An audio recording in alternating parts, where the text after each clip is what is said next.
Alright team, I'm going to go over the 3 different builds I'm going to use for tomorrow. By builds, I really just mean the 3 possible different subclasses that I'm going to be using. I think generally, in terms of weapons, I'm going to be just mainly sticking with some variation of a sniper, an SMG, and a heavy, depending on what situation we're in. I think I'm probably just gonna start with like the first scenario for a raid. That would be something like we're in a room, we just need to ad clear for an extended period of time. In that case, I think the build that I'm currently showing right now is pretty decent. This is focused around Warmind cell explosions and just chaining them and healing the team. So for Warmind cells, I'm running Fireteam Medic, Rage of the Warmind, and Wrath of Rasputin. So that way, when I kill things with the SMG, makes Warmind cells that I can blow up and heal everybody with, and it will chain. So potentially, when I kill something else with a cell, it'll make another cell.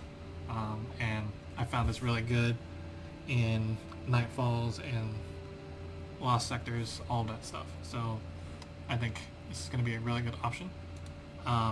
Alternatively, if I don't want to use this exact loadout, I could change to this combination with Martyrs. Martyrs will allow me to still make Warmind cells and clear things from a bit of a safer distance combined with a pulse rifle. Xenophage can also make Warmind cells, so this is a good option. I can change this to an Anarchy, Guillotine. Another option I'm thinking is maybe something like this with an Izanagi and then 2 Seraph guns. If I want to really just add clear things with the Seraph machine gun, this would be a pretty decent option. My roll's not that great, but I think I can make do.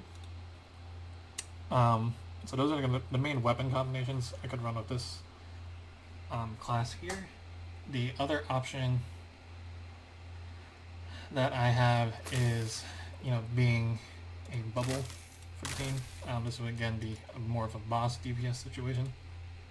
I'm going to stick with the same mods, I think. The important thing, just for survivability, is to run some way to get charged with light and also running protective light. This is like, I think, a 50% damage reduction when you're about to die, so it's really important to have.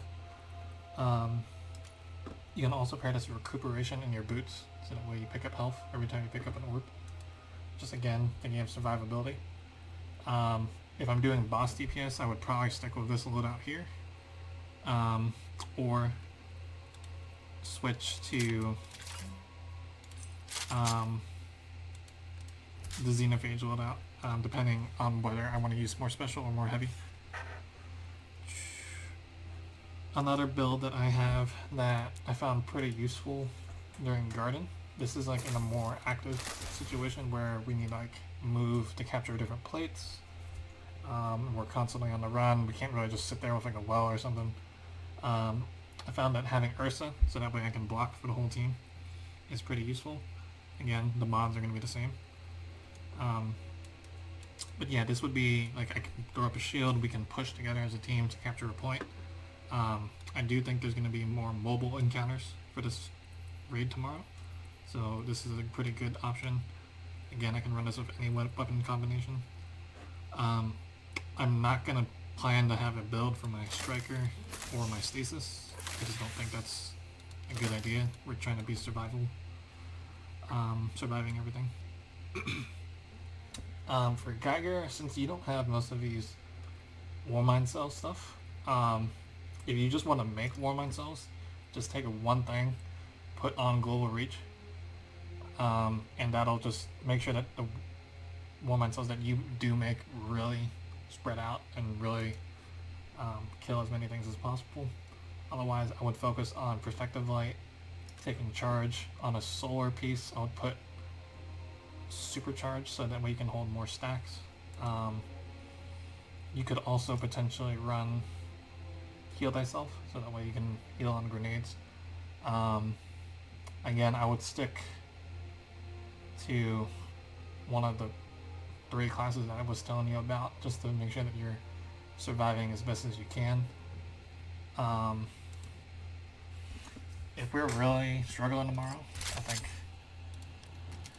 just making sure that we have a risk runner combined with arc damage resistance will make sure we take half damage. That's really important. And like, this is decent enough for ad clear, especially in a fallen raid, that I think we could crutch this if needed. But yeah, I think those are gonna be my 3 main builds for tomorrow.